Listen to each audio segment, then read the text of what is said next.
Hello, everybody. How are you all doing today? I'm back since yesterday. My first video since a couple of weeks. Actually, as I said yesterday already, I was in Germany, and as if you followed my previous video, I have made a mistake, and I acknowledge that, and that's the reason why I jumped right into the next video today, because I saw a couple of YouTubers claiming that this thing here was like a cup and handle pattern, something like this, and then you have the round bottom here. Nonetheless, I still think that it was a diamond pattern with another resistance, with a resistance basically somewhat like that. You can claim that as well. That's fine. But I made a mistake, and I apologize for that. In my yesterday's video, I said a diamond pattern is a trend continuation pattern. Nonetheless, of course, it can be a trend reversal pattern, and the statistics show that it is usually a trend reversal pattern. If you watch my previous videos, you see that I was always more a fan of a diamond pattern being a trend reversal pattern. But nonetheless, this is what happens if you don't trade for a while. Sometimes you forget the rules, and these things can happen. We have so many patterns in trading that this can happen. I closed my position because we had a breakout here, so I took a loss of like $100. You know that I'm just trading for statistics and not with a lot of money. So I closed that one, but nonetheless, we will have to carry on. And I just wanted to show you something. If you take somewhat like this as the breakout range, then we actually hit exactly the target here of the breakout if I had traded it to the upside of the breakout from the diamond pattern, okay? Or a cup and handle, however you want to call it. Nonetheless, we are now creating an upwards rising wedge on the 1 hour, and let me see if you can also see it on the 4 hour. Yeah, you know, sometimes the brokers, they throw the lines away. I'm sorry about that. Let me just create this one again. And I don't know, you know, sometimes some of the YouTubers said that we already are trading on the waterline of the rising wedge, on the descending wedge, which is like this right here. But I don't think so, because you have to basically, you can cut these wicks off, but we are still trading on the inside the descending wedge, in my opinion. Okay, so be a bit careful. Try to take it as precise as possible. But the very, very interesting thing, and that's where I made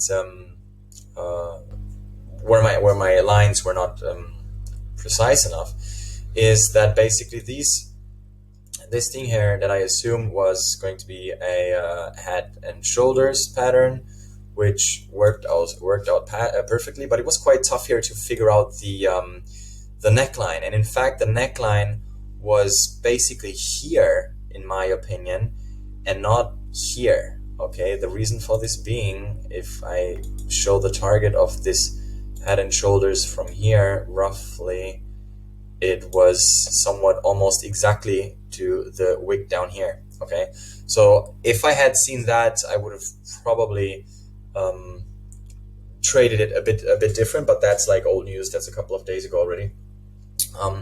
But nonetheless, let's focus on the current developments that we have as well in the 30-minute chart. Let me jump over, because we have this rising wedge here, and you should see, but again, the broker is deleting it, you should see the line coming down, and this will actually bring us, let me show you if I can bring it all on my computer. Sorry, let me jump back into the 1 hour. I'm sorry for jumping back and forwards here, but that's sometimes necessary. Okay, let me take it from here.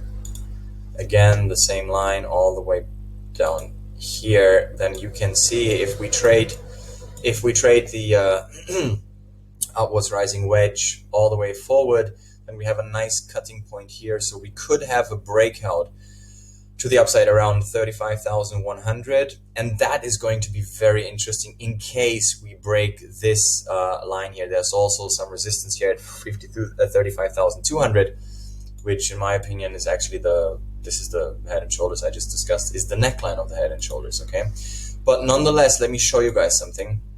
You see now he's bringing the lines back. It's quite interesting. Nonetheless, we will have to be careful, because in case we hit a breakout from the upwards rising wedge that you can see here, from the ascending wedge, sorry, then the target would be roughly around 40,800, maybe 41,000.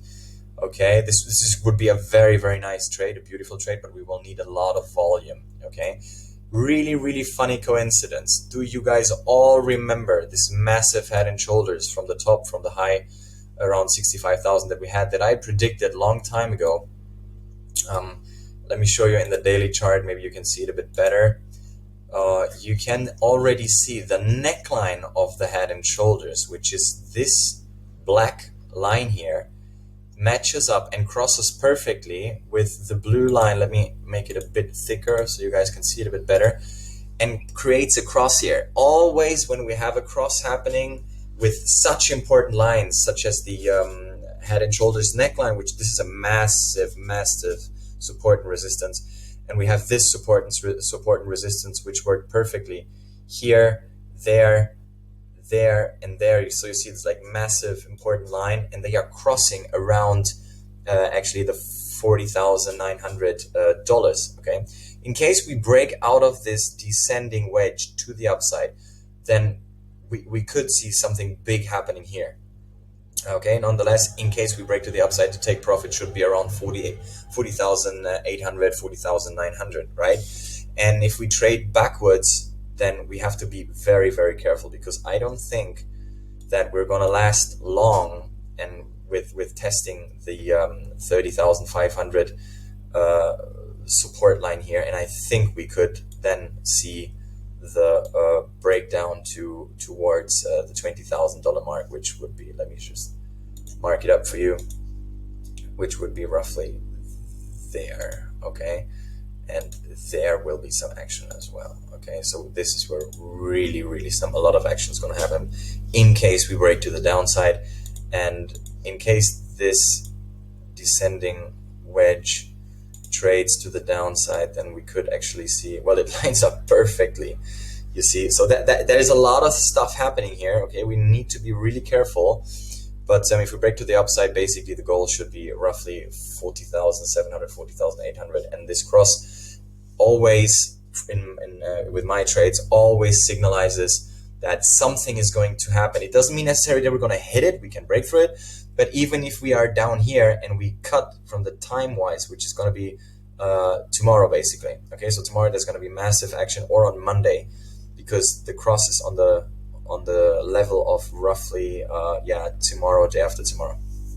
And so that is basically my overview. So I've traded a little bit long position in the wedge, but I've closed it. I was slightly in profit. Okay, I took the profit because I did not actually see the line coming up here, but that's quite interesting. I will probably enter a long position in case we break the 35,200. Okay, that's going to be a massive and very interesting trade to the upside, but we have to sort of see. In case we don't see volume, we're for sure not going to break it. Maybe we're going to have a wick to the upside, like a fake out, but be very careful and watch the volume on this. Okay, and the reason why I'm telling you guys that, look at Ethereum.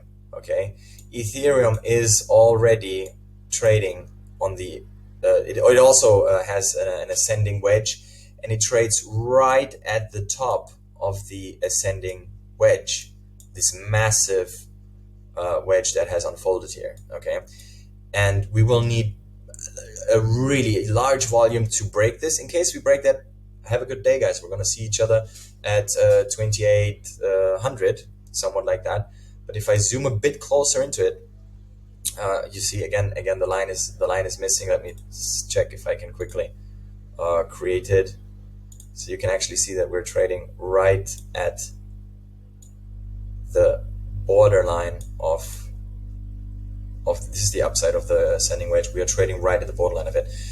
So I'm not quite sure. In case we go to the upside here with this ascending channel that has been created here, then I think Ethereum and Bitcoin as well, as I'm saying again, it's Ethereum leading the way for Bitcoin, mostly not the other way around. Then we're going to see a massive trade. I'm going to put a massive long position, roughly around probably, I want to see this thing breaking the ascending channel.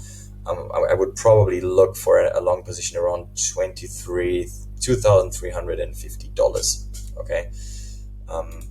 Nonetheless, a lot of stuff still has to happen, as you guys can see, and it could very well be possible that we break to the downside. Watch this ascending channel. What's going to happen if we break this ascending channel to the downside? Then, in my opinion, we're just going to see a flip back down, and then we will have a couple of scenarios here that we have to watch carefully, very carefully, and this will be somewhat around the line of exactly 2100. Okay, that's number one.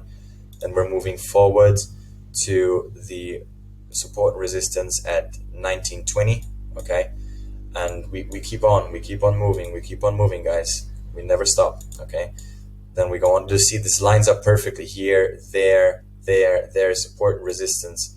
Here's some nice support, but I don't see it, to be honest with you, very healthy in case we break this, in case we move to the downside and we break the supports at 1900 and 1700. Okay, because then we have basically, you can say, created like a slightly weird but legitimate, in my opinion, head and shoulders with like massive shoulders, and this would be, that scenario would be like crazy. I don't even know if I can bring it on my computer properly. So that's gonna be like, that would be completely insane. Okay, that could bring us all the way down to like crazy levels. Okay, I don't even go that way, but I think a scenario of $1,400, maybe $1,000 is very well possible. Okay, and as I showed in my video yesterday on the Bitcoin chart, you can actually see the same in the weekly. Let me just show you again. The most I can show you here is the 3-day candle. So each candle represents 3 days, but you can already see that quite well here. Whatever you take as the neckline, somewhat like this, for example, then this is going to bring us all the way down to crazy scenarios. Okay, so that's going to be a lot of holding and mental strength needed. But I've given you like a lot of information now. Check it out. Let me know your feedback, guys. Okay, let's jump right into it again. If we have some further development in the ascending wedge, no, nothing going on. Still trading here, back and forth. And again, I apologize for this diamond pattern mistake. Okay, but this is what trading is about. We all make mistakes, and this is how we lose. Okay, we should never jump into trades when we're not 100% sure. I was quite sure that there's a breakout going to happen. The breakout happened, but unfortunately in the wrong side. I could have checked the statistics more, because the statistics should have told me that a diamond pattern is a trend reversal pattern. We had a couple of examples that I showed you as well in my previous videos, and I just made this mistake. I'm sorry for it. And guys, I wish you a beautiful Saturday afternoon. Watch soccer, whatever you guys are going to do, or morning, wherever you are, night. Have a good time. Love you. Thanks for watching. Bye.